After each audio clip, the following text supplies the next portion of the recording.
Hello, everybody. Matt here from the Heritage Volunteering Group, and it's great to be back with you for another one of our recommended reads. This is the show where we take books, articles, blogs from the world of business and beyond and think about how they apply to our work with volunteers.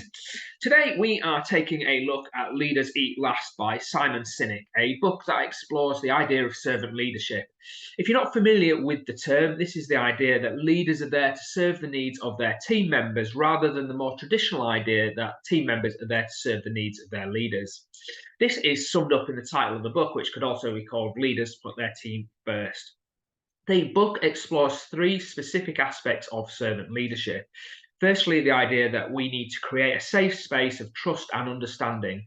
From our perspective as leaders of volunteers, this means building a culture of volunteering and volunteer engagement within our organisation, one where employees understand and value the contribution that volunteers make, and where paid and unpaid colleagues work together to serve the organisation's mission.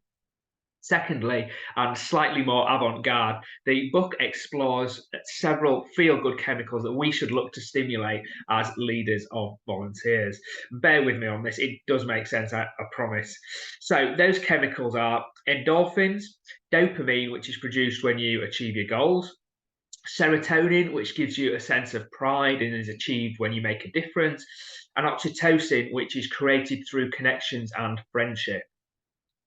If we look at these through the lens of volunteering, we need to create experiences that bring people together, that make a difference to them and to the organisation, and which meet the motivations of our volunteers. And if we can do this, it will create a greater commitment and heightened engagement.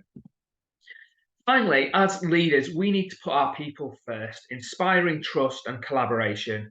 We need to listen to our colleagues' concerns and do our best to resolve them. So if, for example, our volunteer supervisors are telling us our processes are too bureaucratic, we need to review them. We should take all issues raised seriously and not just dismiss them because they don't fit in with our own views.